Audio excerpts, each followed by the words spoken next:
You're listening to the Gambling Gauchos, part of the Stake in the Plains Content Network, and the Dave Campbell's Republic of Football podcast feed. Just a couple of casino caballeros talking Texas Tech, betting on the Big 12 and beyond. Now, here's Kyle Jacobson and Rob Bro, live from the Cardinal Sports Center studio.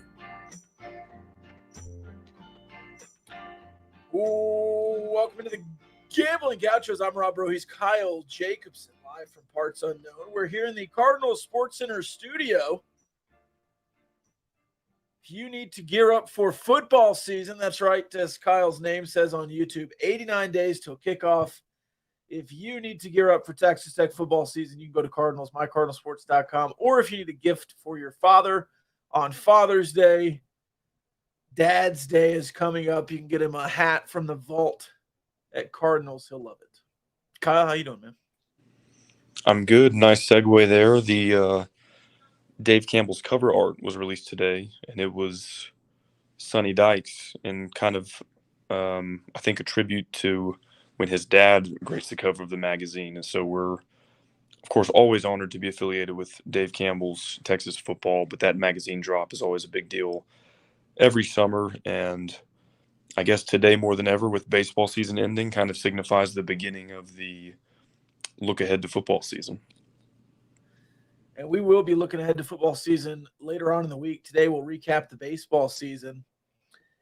Broad thoughts. I thought this year was a good year for what you have on the roster, but I have felt for about 3 months now it was a warm-up year for next season. I think this roster was young, inexperienced at points, and the pitching with 2 or 3 freshmen and sophomores really leading the way, 4 at the end, really sets you up much better for next year in the postseason. Now, is that a little frustrating at times? Yes, it was this season, but I am very excited for the future of this program in the near future. Yeah, obviously it doesn't work this way, but I think probably your biggest issue this season was like you could not string together a full weekend of good starting pitching. And there were defensive issues, there were bullpen issues, all that. But just going back to the beginning of the year, K-Rob struggles in his first start, and then you go to Girton in that Friday spot. Molina moves from Saturday to Friday in the middle of the season. Trendon Parrish solidifies himself as a Saturday guy. Then he gets hurt before the postseason. Bo Blessey was your Sunday guy. He gets hurt and never was able to come back the same as his first start. And so baseball doesn't work this way. But with the 1-2-3 punch that you rolled out in Gainesville this weekend, had been able to solidify themselves 6 or 8 weeks ago and pitched that well, or even close to it, because I think combined they went like 16 innings of 1-run, 2-run baseball. You're right. It gets you excited for next year, and nobody wanted the season to end today. But, man, you can't help but think, okay, if all 3 come back, which, you know, in today's portal era, you, I guess, never say never. But, man, it seems like you've got a really good starting pitching rotation for the weekend next year if those guys come back, and you wish you could have seen that more consistently earlier this season. Yeah, I'm kind of holding my breath on the baseball roster, but as it's constructed, I'm very excited about it. I do want to say a quick thank you to a couple of players. Ty Coleman will be leaving, has exhausted his eligibility. Zach Vuletic will be leaving, has exhausted his eligibility, I think. And then Brandon Beckel, I doubt, will return after his dynamic season. And Ethan Coombs. But I don't think there's anyone else that played a lot that is going to be gone. Obviously, well, Nolan Hester. Nolan Hester would be the other one. I think everyone else has the opportunity to come back if they want, including Austin Green. See, I wasn't sure on Austin Green. We're very close to the end of this COVID year dilemma that has made tracking college eligibility so difficult the past few years. He might have another year. I'm not saying he doesn't, but Yeah, you should, like, you and I in the Discord, which you can join, patreon.com/gamblinggauchos, kind of talking through potential day one lineups. And you could very, very well start like every position in the field and DH without relying on any freshman or like anybody that wasn't used some amount this year. Like, yeah, I think there'll be, let's see here. Hopefully, Owen Washburn comes back from injury. And so him and Harrelson would be kind of two staples in the outfield. If Dylan Carter comes back, I think there might be some position battles and everything. You might sort of upgrade your roster at different spots. But, this year you had to, I say had to, like Gage Harrelson is a good player, but he's a true freshman and you're relying on him. Kevin Bizzell is a redshirt freshman. You're relying on him. Tracer Lopez, little known fact, he should still be in high school, and he's your starting shortstop most of the season. And so just looking at the roster next year, unless there's a really talented freshman that earns their way in, I don't think you're going to look around and go, okay, we've got 3 or 4 lineup staples that are in their first year of college baseball, like you dealt with this season. Yeah, and you also have Will Burns, who will be participating in football in the fall at quarterback. So I don't know how he'll go, if he'll play some baseball in the fall as well. If he works his way up the roster and is the third quarterback, then maybe he won't. I doubt that's the case with Jake Strong in the mix and a couple of these guys that are in there, but who knows? He might be able to play some baseball in the fall as well. You'd certainly like him to focus on a sport. But if you're good enough to play 2 sports in college, then go for it. That's awesome. But yeah, you could list a roster today of everyone that's here, and you could come up with a dynamic team for next year if this pitching is what it was this weekend. Because that was your whole issue. This lineup, top to bottom, without Nolan Hester, is still a top 15 lineup. And if you have top 15 pitching with the top 15 lineup, you're a top 10 team, because a lot of teams can't do that. Yeah, I mean, the bats definitely went dead the latter part of this Gainesville regional. Never really popped, even through 4 games going back to game 1 against UConn. But yeah, I think that is sometimes just a fluky deal. You're playing in a visiting ballpark, and you're also playing against really good pitching. Like, I don't want to minimize, you played some teams like Baylor, whoever, and you're like, okay, yeah, the bats didn't show up. Florida has like dude after dude after dude starting bullpen, and so you have to give them some credit. Like, your bats didn't just magically go away. Like, that has a lot to do with them having MLB draft picks on the rubber, like, every single at bat. So I'm not worried about the lineup. I mean, that's like never an issue with a Tadlock coach team. It's shoring up the pitching. And yeah, had you had pitching like you had in the Gainesville regional, you probably would have been in the mix to win the Big 12 title, and that would have probably led you to host or be a 2 seed and avoid such a difficult regional. But that's not how it works. But yeah, I think it's a good sign though. I think Molina was the only guy of the 3 that had kind of previously established himself, and maybe not consistently all year, but like we knew he had that in him. But Kyle Robinson, really until Arlington as a starter, didn't show that. He finished this season with 2 really good starts. Zane Petty, talented freshman. We always knew he had the stuff, and he kind of put it together at the end of the season. So, that's a big gripe among Texas Tech baseball fans, the lack of pitching development, the lack of progress year over year, and also within the same season. But I think at least at the very tail end of the season, those 3 guys, they were noticeably better than they were mid-season or early season. And so that, I think, has to count for something. Yeah, I certainly agree. And I don't think there will be any coaching changes. That has been a topic of conversation over the last week and a half on Twitter. Reality does not live on Twitter, so I don't think there will be any. This is a coaching staff that has been together, and I think will be together. And again, you look at those guys down the stretch who really improved, and a couple of those were freshmen. Now, again, we keep talking about next year like everyone's coming back. You've already had 2 enter the transfer portal, including Jarrett Curtis, the freshman center fielder. who just did not get on the field much as the kind of the third or fourth option in center field. So yeah, you're going to have some movement, but if you could focus your offseason on some bullpen, I think Texas Tech's a top 5 team next year. They've got potential to be really good. I mean, I think the mark of a good team is, or at least one mark of a good team, of a college baseball team, is if you have a guy who throws on Tuesday who could start on Saturday for like a different team and be their ace, then you're a really good team. I feel like your Omaha teams, like they had 3-4 legit starters, and I think it's shaping up where you could be that good. Because like let's say you just stick with the 3 guys who started games 1 through 3 of the Gainesville Regional. If Judge Parrish, yeah. If Trendon Parrish is healthy next season, like he was your Saturday guy for most of conference play. If he's your Tuesday guy next year, or if Jacob Rogers pitches as well as he did the first 4 or 5 innings of today's ball game, like you're cooking with some serious gas if your midweek guy is, like if we use Jacob Rogers as an example, a guy who can just pound the zone mid-90s. If that's your midweek guy, you probably have a really good pitching staff. And then so some other guys that aren't good enough to be in the starting rotation all weekend, coming out of the bullpen, pitching midweek, that's where I feel like you can have some depth. But you can't have pitching depth if your 3 starters on the weekend aren't any good.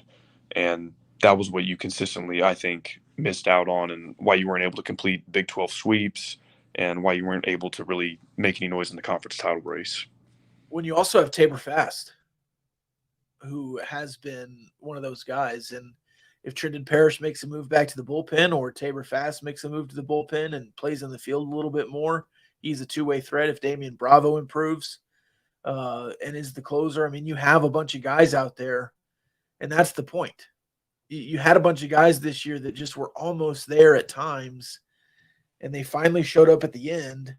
There was a few baffling things in this regional. There was a conversation of Tim Tadlock trying to lose to extend the season so he could pitch Brandon Beckel on rest.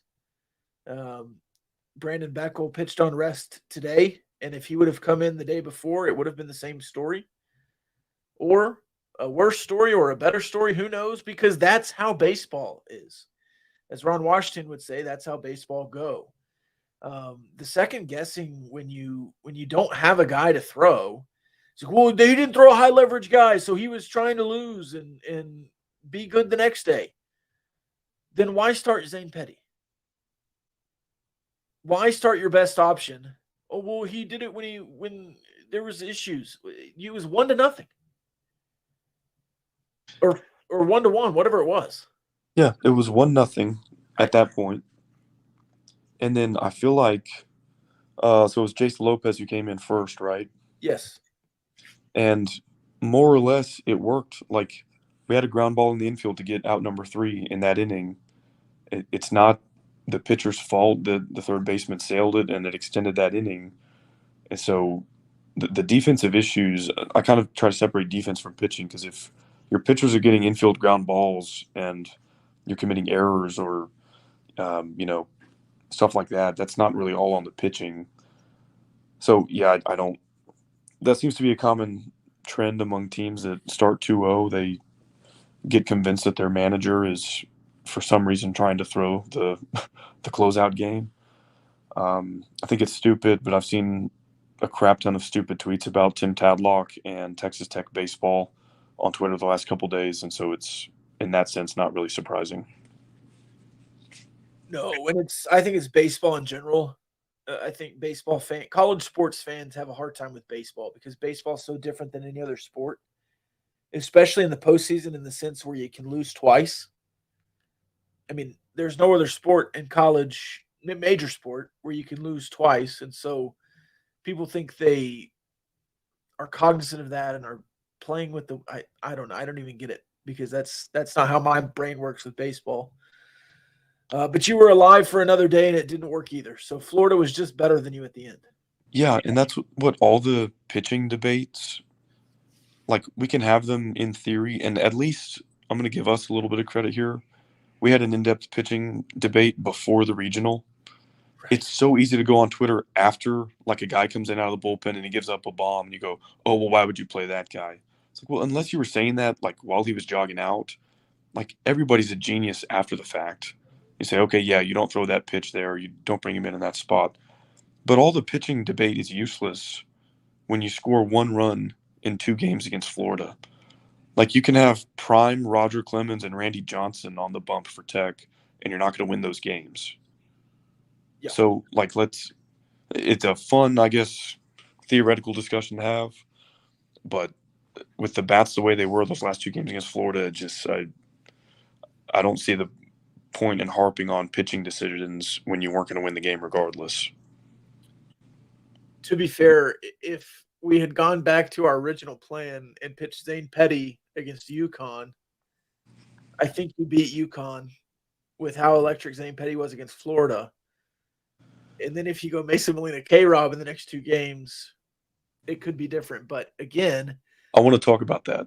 There's no point in theorizing, because if you bring in Brandon Beckel yesterday, as people wanted to, because he's your leverage guy, well, he gave up a shot today. So maybe he gives up a home run before you even get that fluke 2 outs at home. Well, and even with the benefit of hindsight, pitching Brandon Beckel when you're losing, in my opinion, is not a good use of his arm. Like, right. It's kind of like why you don't send the base runner home rounding third when there's 0 outs in an inning, or especially like late in the game.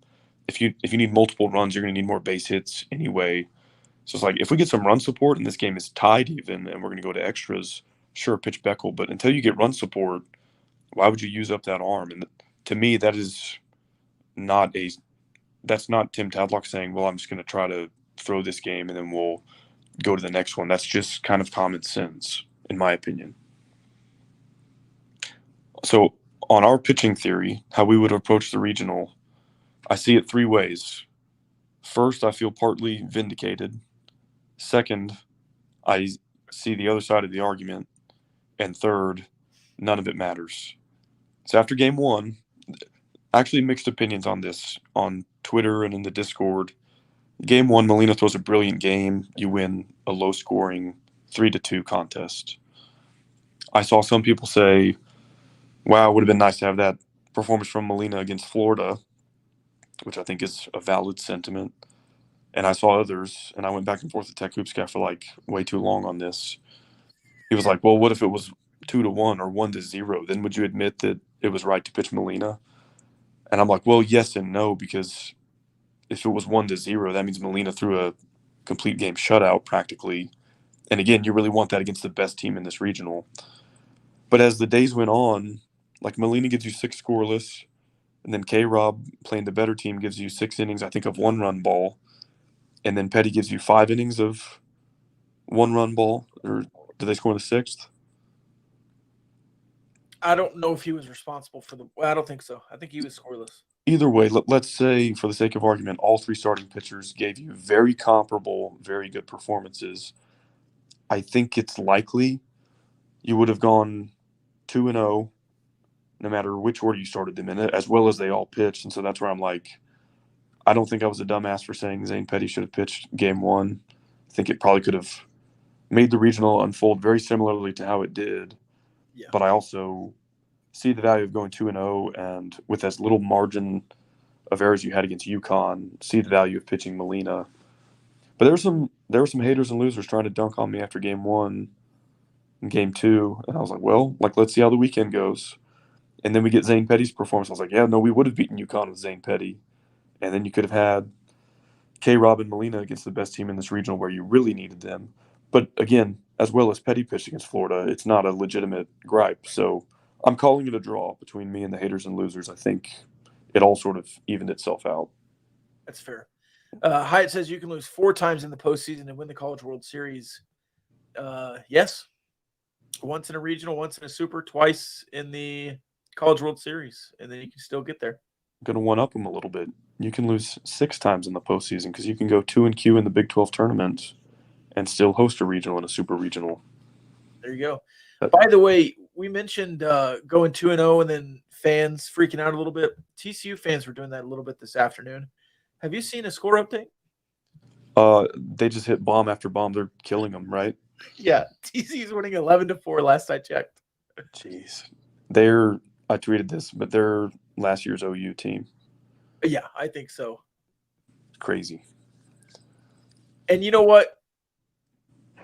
This hurts to say. I'm going to have to brush my teeth, but good for them. Good for the Big 12, honestly. Yeah. I think that's good for the Big 12 to have some exposure. I hate that it's going to be TCU, especially after they already had the exposure in football as well. Had some exposure in basketball. They've been good at everything this year, it seems like. But you know what? Kudos to TCU for doing that. Yeah, I mean, Apparently, I'm not final too. not trying to spike the football on Oklahoma State, but to host a regional and go 0-2, you know, my final thoughts 2 episodes ago was that we really needed West Virginia to kind of use the momentum of this season and take baseball seriously, because we need more than 2 or 3 teams at the top of the conference that take this sport seriously. West Virginia did win 1 game, but was ultimately bounced from the Lexington regional. So, yeah, in the new Big 12, when you lose Texas, who's kind of like the premier baseball blue blood, you're going to need other conference teams, hopefully Texas Tech as well, but continuing to have postseason success against mostly the SEC, since they're like the primary baseball conference. So, yeah, a Big 12 team going into Fayetteville, a really good team, and winning that regional in the fashion that they did is good for the conference. And you can hate something, you can hate TCU, and also it's factually good for the conference. Like, I saw Tech fans doing that when they were in the playoff. They're like, well, I thought you said it was good for the Big 12. It is good for the Big 12. And it's terrible for you as a TCU hater, but it is good for the Big 12. So, like, you might not be happy about it, but that's facts. We had a question earlier that I didn't ask. Is Will Burns a threat to Tyler Shook? Can Will Burns tote the rock? I don't know. I haven't seen him. Because we saw Tyler Shuck get, 23 carries against Ole Miss? Something like that.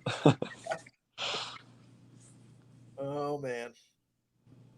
Speaking of toting the rock, if you're going to carry the ball for your father on Father's Day, where would you take him for? You know, we had a way better segue opportunity earlier when I mentioned 2-Q in the Big 12 tournament. You could have Speaking made of that. barbecue, yeah. Yeah. I know where your mind is at, though. And, yeah, if you're looking to – here's a baseball pun. If you're looking to knock it out of the park on Father's Day, grab some Rahino barbecue out in Olton, or maybe they've got the mobile food truck going around next weekend. Open Thursday, Friday, Saturday. RahinoBBQ.com. Order ahead because the lines are long and you want to make sure your food is there when you arrive. Give them a follow on social at RahinoBBQ. New menu items dropping all the time. They've got lunch specials, all kinds of good stuff. And it's heating up, but they've got a nice covered patio with some fans and everything out in Olton, so don't let the heat scare you away. That final with TCU 12-4. They're the final Big 12 team, new Big 12 team. Yeah. Texas. Did Texas win? Yeah. Texas is waiting on, I think, A&M's result against Stanford.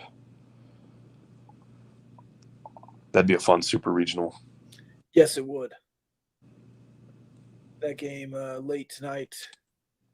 And those are the only 2 Big 12 teams, I believe. Yeah, I think that's right. Wow. Are we done talking about the Gainesville regional? Yes, I think so. I think we can move on. Can I share my cool story, brah? And then Yes, please. So if you couldn't tell from my YouTube backdrop, I'm in a hotel in Madison, Wisconsin. And so I flew from DFW up here. It's about a 2-hour flight, I think. And yeah, I guess I missed first pitch. And so I landed maybe about an hour and a half after the game started. And I cheat on airplanes. This might be a crime. I don't know if I should admit this, but when you're up in the air and they tell you to have your phone on airplane mode, as you're approaching the ground, you can get really bad service, but some service, like well before you land. And so when I can start to kind of like make out some buildings and stuff, I take it off airplane mode and try to like check Twitter or something. Don't have enough of a signal to stream the game on my Hulu app. So I was like, well, let me just go to Twitter and see if I can like get a score update. And the first clip I see on Twitter is Nolan Hester making that catch up against the wall. We throw out Caglione for the double play. I was like, sweet. Like, looks like we got out of the jam there. Great play.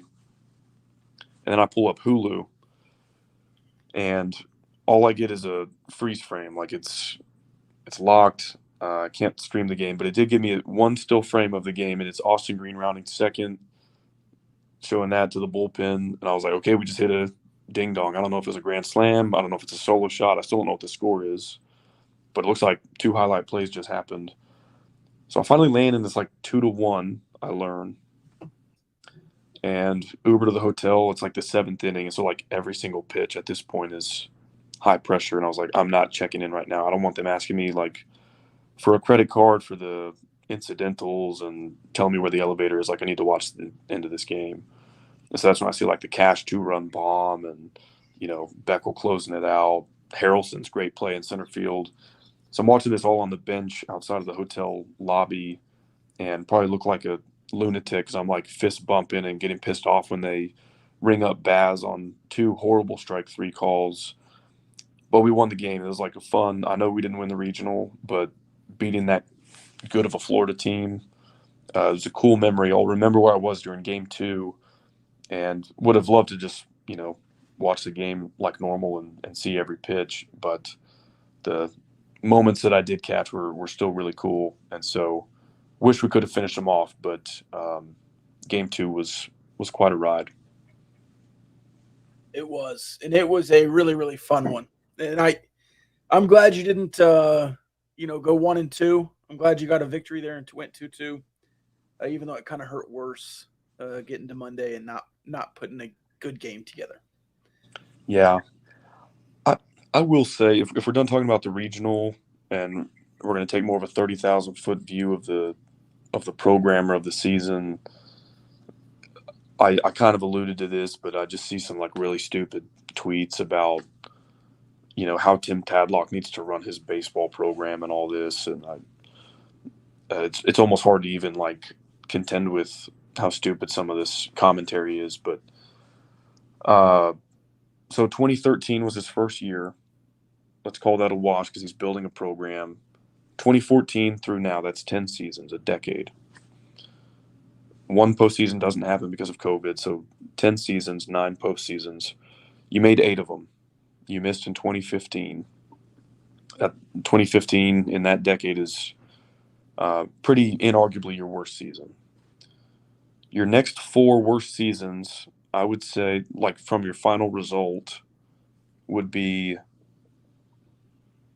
well, okay, so that one's number 1. Number 2 is probably this season, and you still ended it in a regional final. Number 3 is probably last season when you lost 2 one-run games to a team that went to Omaha.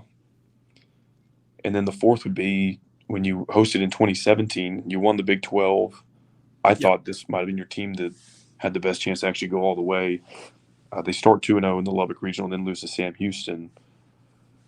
If that is as bad as it gets in a decade, losing in the regional finals, in this instance to a really good, the number 2 team in the country who very well could go to Omaha, in another instance losing to a team that did go to Omaha by 2 runs combined, I'm okay with that. If that's your floor as a program, 90% of college baseball programs would cut off their right arm for that to be their best season. Like, it's hard to win a regional. And when Tadlock went to Omaha 4 times in 7 years out of the gates, it completely screwed up any realistic expectation framework. Like, even this year, there's 16 regionals. 10 of them, the host had either minus 130 or longer odds, and several were plus money to win the regional. So, like, you've got these teams that won their conference, that have a top 15 RPI. They're playing at their home ballpark, and they're still like less than a coin flip to get out of it. It's hard to win a regional. And that's what I want fans to like get through their brain. Yeah, you lost to Florida today. They're a really, really, really freaking good baseball team.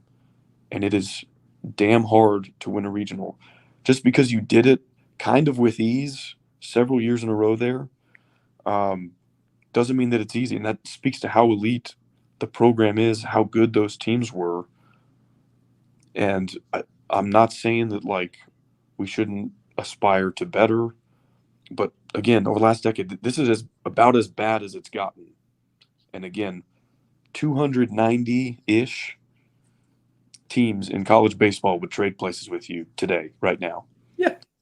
And so that's where I don't get the like, well, we need to take a really deep look inward at what's going wrong. I'm like, no, like zoom out a little bit. Look at the last decade. And like I'll concede if 3 years from now you still haven't won another regional or haven't won the Big 12, then say, okay, like, yeah, we plateaued, we've regressed. Maybe something needs to change. But that resets the decade. Yeah. And so like to just say, oh, like 2018, 2019 don't count, and you got screwed by COVID. And so, yeah, Stanford kicked your ass in a super, and then you got really close but no cigar in 2 regional finals. I'm just not ready to hit the panic button yet. And it's also funny to me, these same fans, and I'm happy about last football season too, but like 8-5 in football, everybody's over the moon. Like, oh yeah, we beat Ole Miss, we beat OU. And then you're a top 10% team in college baseball. It's like, well, that's not good enough. Who are we going to fire? What changes are we going to make sure this never happens again? I saw if you're 8-5 in 2028, true conversation. And that's exactly what I'm saying. Like, this is all kind of relative to expectations. And that's like, if Omaha is the bar, like, yeah, we all want that. We've done it before. We can do it again. But that is not a healthy baseline of expectations.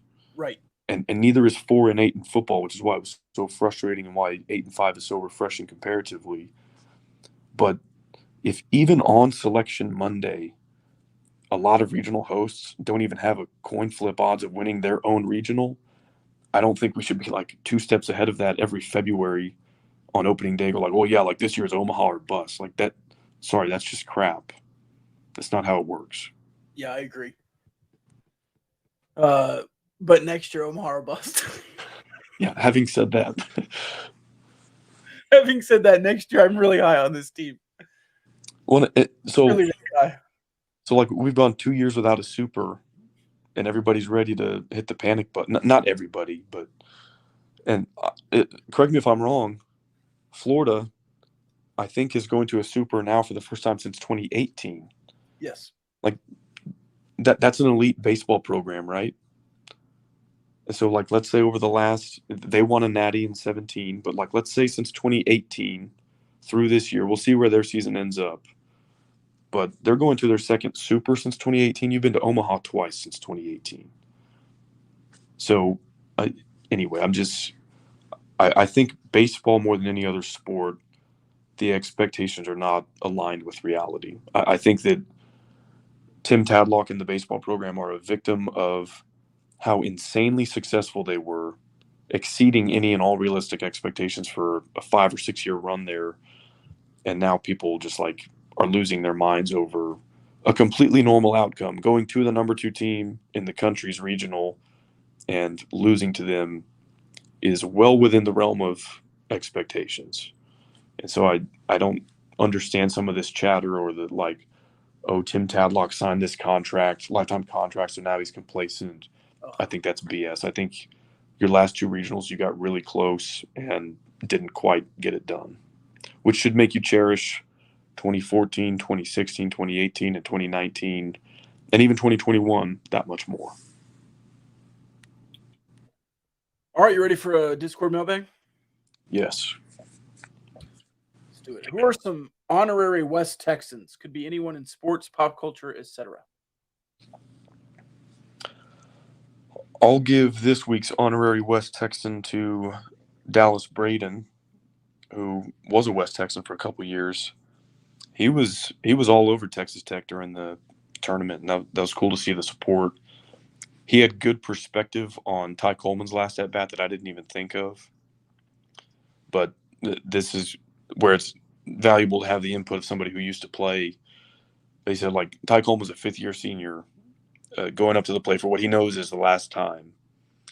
And he, even though his team is down 6-0, he doesn't go out swinging for the fences. He takes a walk. Like, he works the at-bat, works the count, takes a walk instead of getting the bat off his shoulder one last time. And so I thought that was a cool thought from Dallas Braden. And it's cool to see his tweets after the first couple wins and everything. He had an all-timer, pants down, guns up, for Cash's rolled down pants that seemed to work so well in game 2 there. So Dallas Braden's awesome. Yeah. What's your favorite novel? Favorite novel? What's yours? You don't really read a lot of novels. I read like biographies and stuff like that, self-help books. Atomic Habits is one of my favorite books I read recently. David Goggins' Can't Hurt Me was really good. I'm midway through Bob Knight's The Power of Negative Thinking right now. It's pretty good. I'm kind of with you. I read a lot of nonfiction. Yeah. The only novel really that I've read recently was Atlas Shrugged, which is very political. It was really long. I think the audiobook, dude, was like 63 hours. It took me 3 months to, and there were parts that I hated. There were parts that I liked, but I will say I've thought about it a lot, even though I finished it 2 months ago.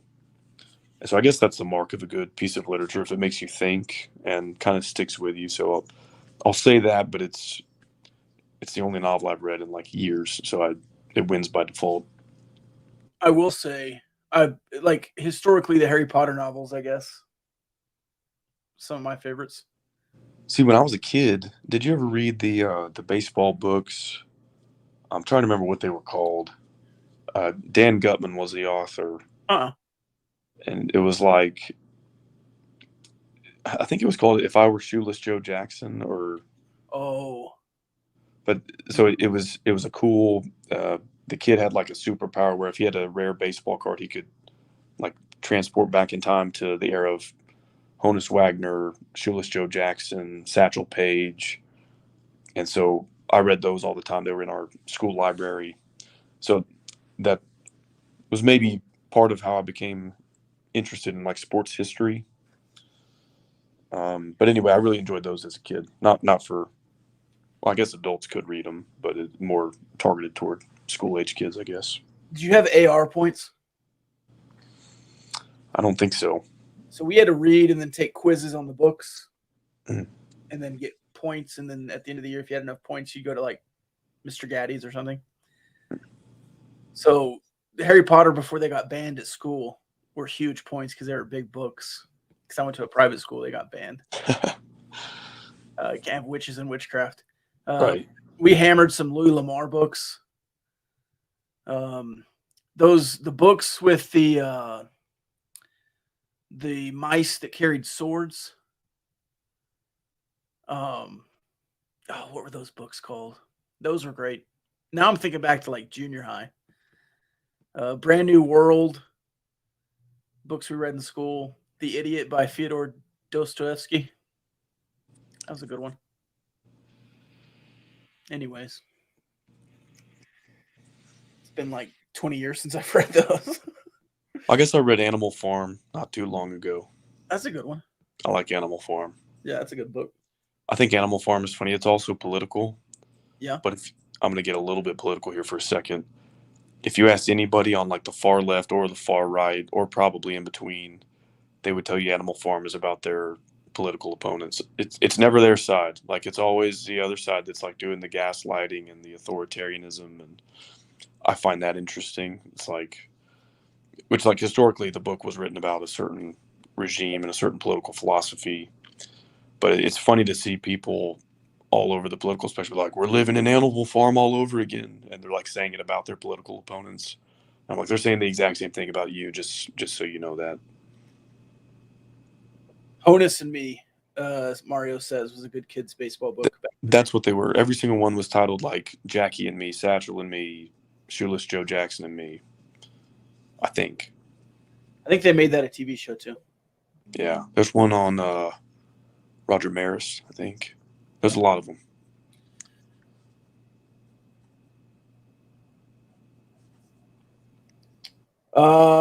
Football question. How good is it that all of the released game times are after 6 p.m.? I guess it depends on your thinking. So we should actually talk about this. Because I don't think we've recorded since the schedule release. Huh. My first this is the nerd in me coming out. Everybody was looking at the Oregon time. They wanted to know, are we going to get to tailgate? Is it a night game? First thing I saw was that Wyoming was on CBS. And after doing all this conference realignment, deep dive on TV numbers, I know how important it is to play on a network like CBS versus ESPN2 or Fox Sports 1. And so that was actually my first. I was like, are we really on? Is that CBS Main or is that CBS Sports Network, whatever they call it? And so that's big. You'll get, I don't know, triple the viewers you would on FS1 by that game being on CBS. Oregon is a night game. I definitely see the upside of that because I think the students will be more engaged. Tailgate scene should be awesome that day.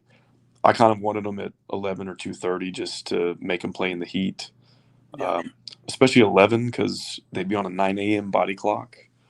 It's like make them roll out of bed into 100-degree heat, and like Joey would say, take them somewhere they don't want to go.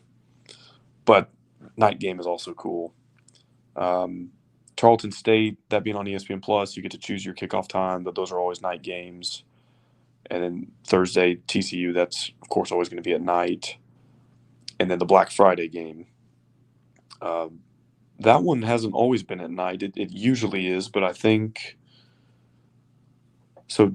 2 years ago when you went, it wasn't on Black Friday. That was when they housed you. That was a big noon kickoff. And I think 4 years ago in Wells' first season, it was also an 11 a.m. on Black Friday. So I guess you haven't played them under the lights there in a while, and I think that's cool too. So yeah, only 5 kickoff times announced. All 5 are night games. I think most people like those best. And then the last 7 will be rolled out, 2 weeks or a week and a half in advance.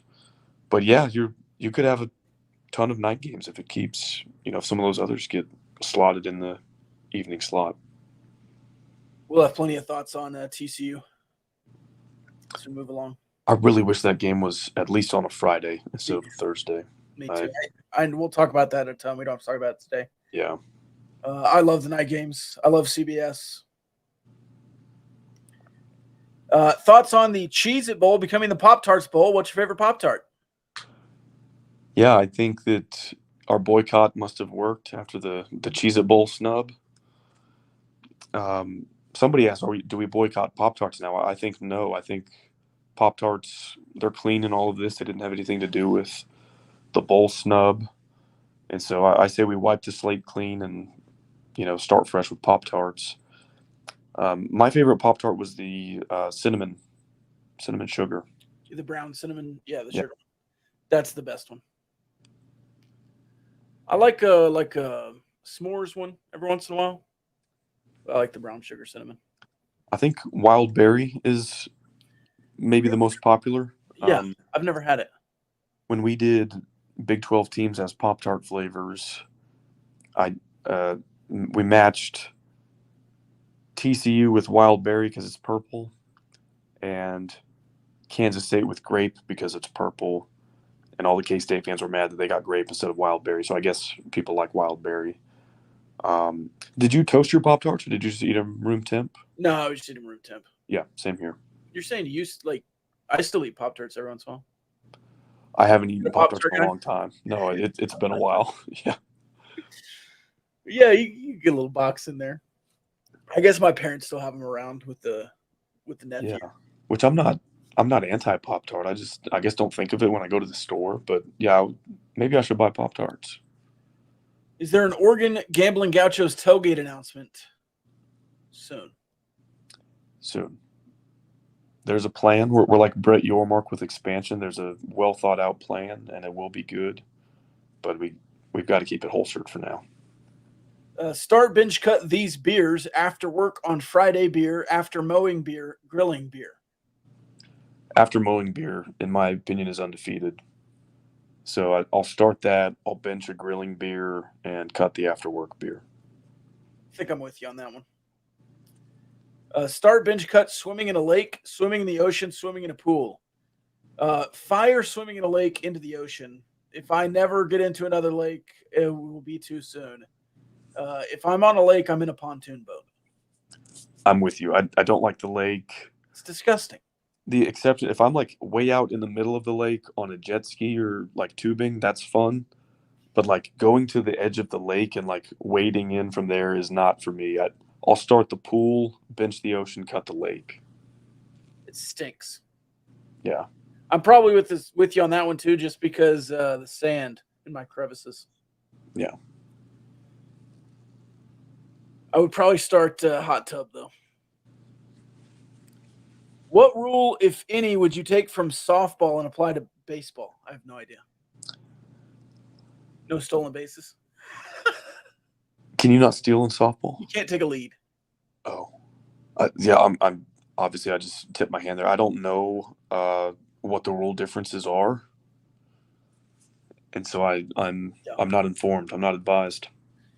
You can steal, but you have to stay on the bag. Is what it is. I just was thinking of rules that would help Texas Tech. Yeah. In their current predicaments. That would be nice. What's the weirdest food/drink item you've encountered while traveling? So I am not well traveled. You know, I haven't been to Europe or only foreign countries I've been to. The Bahamas, where I was pretty much at a resort the whole time, and then Mexico for like half a day. So I probably don't have anything that exotic compared to, other stories that are out there. So this is a lame answer, but it was jarring to me, and it's fitting based on where I am now. But when I come up to Wisconsin, which is usually every summer, people up here put like sliced pickles in their beer, like any beer. You get a Bud Light, and they're like, "Can I get some pickles with this, please?" And they kind of like how you would do a lime with a Dos Equis or something. Yeah. They just put, and I was like aghast at this, and nobody could understand why, because most people who come to this conference are from like Iowa, Minnesota, and I was like, he just asked for pickles in his beer. And they're like, yeah, like they didn't see anything wrong with it, and I thought it was like a joke at first, but they put pickles in just like regular light beer, and I think that's really weird. Did you try it? No, but I have had pickle flavored beer, and I thought it was okay. So maybe they're not way off base on this. From the Best Made there at Martin's Brewing? No, it was at a wine festival in Rockport. Oh, okay. Have I not told you this story? I guess not. So very limited beer selection at the wine festival, which is how I wound up with pickle beer. And everybody else who got pickle beer didn't really care for it. So they see me with one in my hand. They're like, "Hey, is that beer? Like, do you like that?" I was like, "Yeah, it's pretty good." But the thing about pickle beer is like you don't need more than one. It's like too much pickle for that. Yeah. But everybody didn't want theirs, so they just kept handing me pickle beer. So I had like 3 or 4, and I was like, "This is way too much pickle beer." So anyway, that's the one time I've had it. Well, now that you're up in DFW area, you should go by Martin's Brewing and get you some Best Made. Okay. Start binge cut these usually clear liquors, both straight and in cocktails: rum, vodka, tequila. Do you not have a weird food or drink story from travel? No. Ate some oysters in San Diego. Do you like oysters? Yeah. Unless you get like a piece of shell or ice, and it's like a real jarring texture difference that throws you off a little bit. Yeah. That's the only time I've ever had them. I love Lubbock. I don't really trust the seafood here, generally. Fair. Yeah. So I don't eat a lot of seafood in Lubbock, and so when I go out to places, if I'm closer to the Gulf, I'll get some seafood. But I can't think of a strange food or drink experience. I'm still not sure about. I've never been to. I've never been out of the country either. Yeah. So, but I would probably say oysters. Yeah. I don't like oysters. Slimy. Yeah, just not my. I'm particular about like texture and temperature, and Yeah, we did them raw. it wasn't for me. Yeah. I know a lot of people do, but that was my first experience. A lot of you can do like the Rockefeller or whatever else. We should have done a dozen raw ones. But it was beautiful. We were on the coast and on the beach in San Diego. So, when in Rome, huh? Yep. Anyways, rum, vodka, tequila, start bench cut. Start rum, bench vodka, cut tequila. I hate tequila.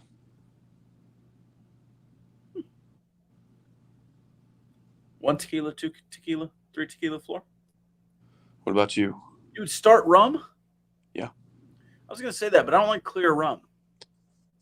So, I like spiced rum, like a Sailor Jerry or a Kraken. yeah, so I'm not a big liquor guy at all, but some of the few mixed drinks that I have enjoyed are usually rum based. My favorite is the Sunny Rumby. Shout out to Brian Don Carlos. But then, yeah, like a blackened spiced rum, that's also good, I think. You ever had the Dark and Stormy? I don't know. Is that the Kraken? It's like a Moscow Mule, but with rum. I probably wouldn't like that. You don't like ginger beer? I had a Moscow Mule one time, and I didn't care for it. So I don't know if I would like a variation of it either. I love Moscow Mules. I'd probably start vodka, actually. I would cut tequila, too, though. What's the story that made you hate tequila, Kyle? So I was a good kid, and I didn't like drink in high school or anything. And I didn't even really drink in college until, probably like my junior year. I mean, like a little bit, but not like drinking like college students do. So one of the first like house parties I went to, they're playing beer pong. It's my first time playing. I've never had Bud Light before, and they're playing with Bud Light in the cups. And every time I drank a little bit, I was like, God, this is disgusting. Like, I just thought, okay, Bud Light's a cheap beer, like it's nasty. Come to find out later on, somebody had poured tequila into the Bud Light. So not only was I drinking a disgusting mixture, I'm taking like shots of tequila when I think I'm taking sips of beer.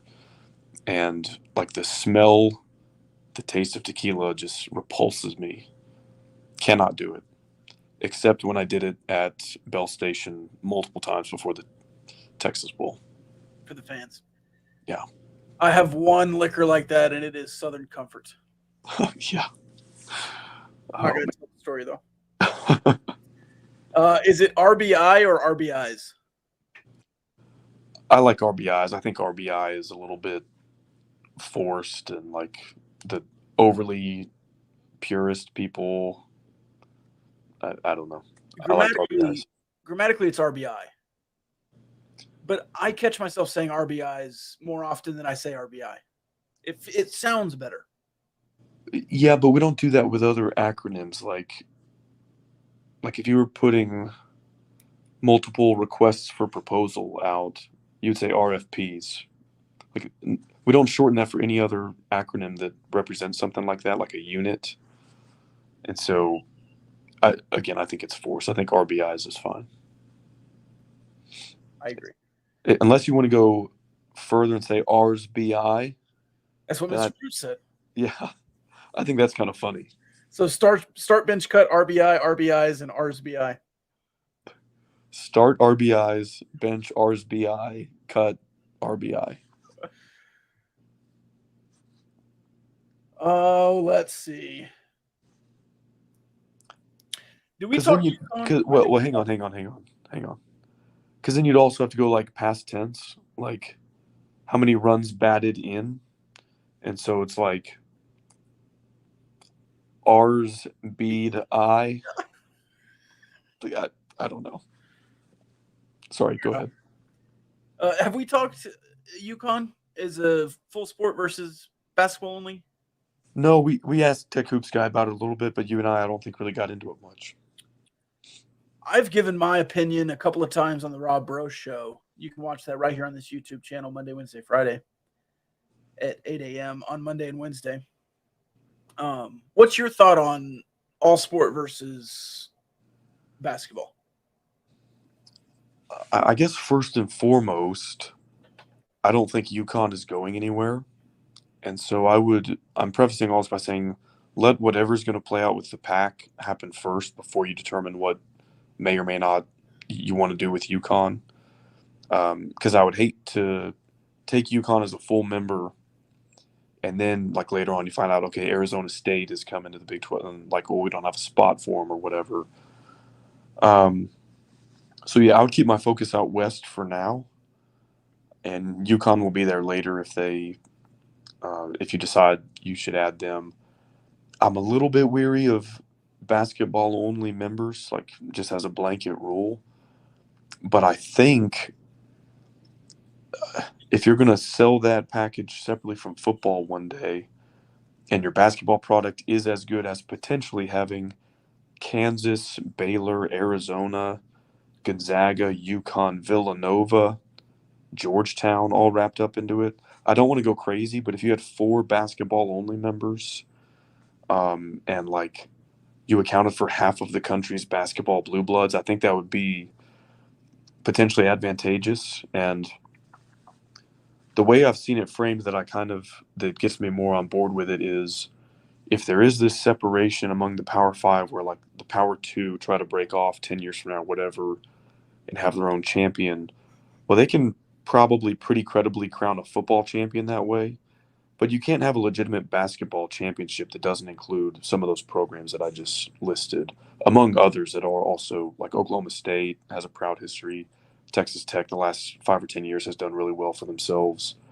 And so if that kind of just keeps you at the table via basketball, that keeps you at the table for football, I think it's probably not the worst strategy in the world. But like I said, I just don't want to go too far down the road with UConn until you know what's going to happen with the 4 corners.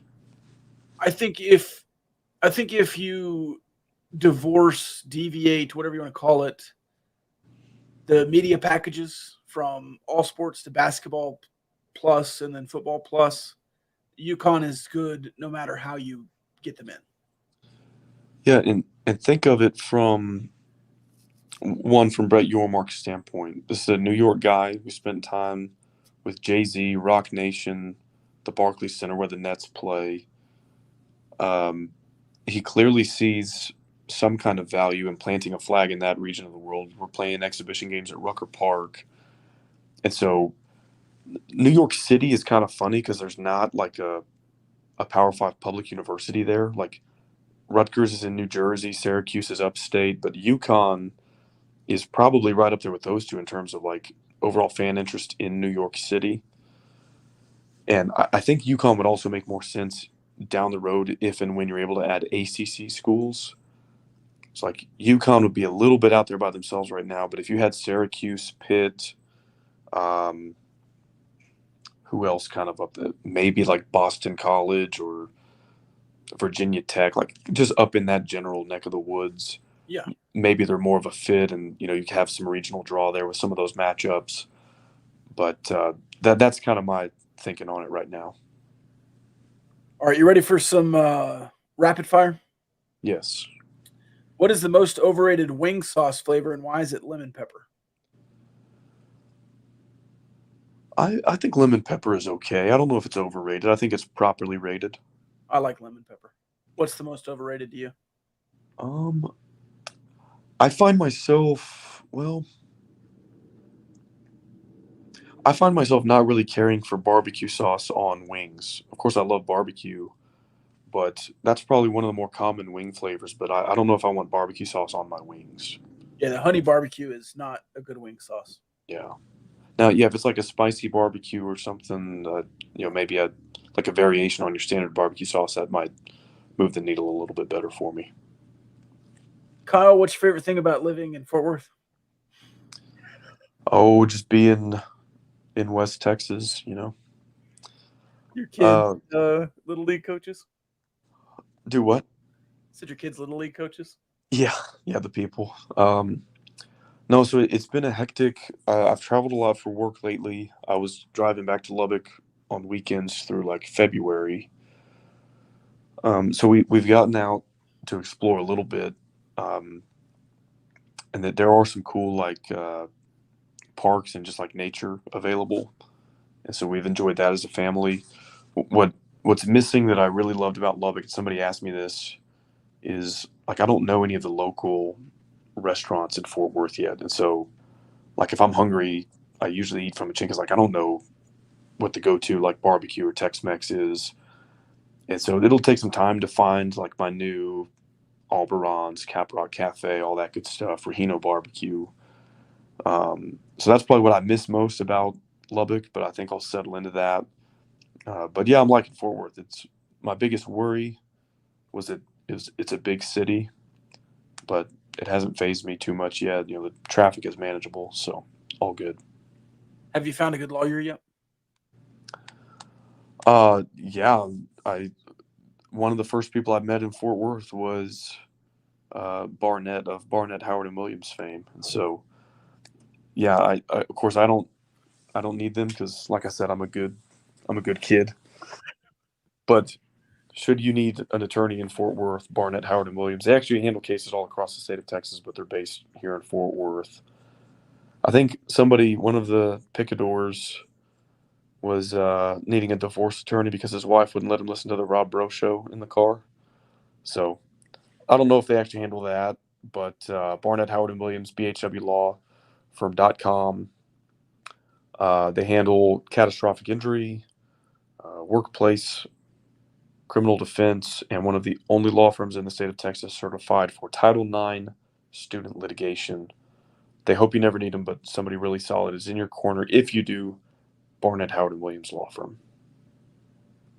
Kyle, would you rather walk through the hurricane or swim the Pontchartrain for a pretty little Cajun queen? What is this in reference to? It's a song. By who? What song? I have no idea. I just assumed it was a song. Well, yeah, I could piece that much together, but like I don't. I thought you would get the inside joke from Root. No. Okay. Is Tadlock on the hot seat, or is the question asked, is Taddy Daddy on the hot seat? No. That is honestly just like the stupidest. Rob, there's a Your there's answer in the Discord. there's a fine. What did I say in Discord? Oh, I remember. Don't say it. Yeah. You have to sign up to hear it. Yeah. So there's a fine line. There's this common phrase that has entered the collective vocabulary, and it's "don't tell me how to fan." That's like the cardinal sin if you tell somebody how to fan. It's like, no, do whatever you want. Go cry on Twitter every time a baseball team loses if you want. But like, just because you have an opinion as a fan doesn't mean it's not freaking stupid. Right. And a guy who's been to Omaha 4 times, like in the not so distant past, like I know it feels like a long time ago because of the COVID interrupt, was like 2019 is not ancient history here. So yeah, I think that opinion is really stupid, and I'm not going to tell you not to have it. I'm not going to commit the cardinal sin of telling you how to fan, but if you're a fan with that opinion, it's a stupid one, and you should reassess. How's that? I agree. Was that your final thought? No, are we at the final thoughts segment? Yeah, I think so. Oh, it's a George Strait song. That's why I didn't know it. Okay. Yeah, you hate George Strait. Final thought is actually football related. The College Football Hall of Fame announced their ballot for this year's inductees. Among them, Graham Harrell, who I think should be a shoe-in based on what he accomplished in his collegiate career. That was announced by the Texas Tech football account. There's another nominee who was not tweeted out by the Texas Tech football account. Do you know who that was? Mike Leach? No, not Mike Leach. Who was it? Good guess, though. Jim Carlin. Which Jim Carlin, for those who don't know, I could make the case, Rob, that he was the head coach for the most accomplished team, maybe the best team in Texas Tech football history. In 1973, he won 11 games, including a Gator Bowl win over Tennessee. He left for South Carolina the year after that. But I think that Texas Tech should have, just like they honored their former quarterback, Graham Harrell, I think they should have honored one of the more accomplished coaches in our program's football history and chosen to recognize Jim Carlin, which I guess they – and maybe he's going on the ballot like as West Virginia's coach or as South Carolina's coach because that's where he was besides Texas Tech. But I felt like that was a little bit of a snub. And I know a lot of Tech fans don't realize that there was any football history at this school before you started wearing Under Armour uniforms. But there is. You did go 11-1 with a win over Tennessee in the bowl game. What? Yes, that happened. So anyway, congratulations to Graham Harrell and Jim Carlin. And that's my final thought. It's a good final thought. My final thought is the mosquitoes are going to be absolute hell this summer in Lubbock. That's facts. Yeah. I've already gotten some pretty crazy ones. Oh, you can't even see it. It's huge on my arm. All right, that's all I got, man. Me too. What was so funny did something happen in the Discord? Yeah, I'll tell you after the episode. Okay. All right. Love y'all.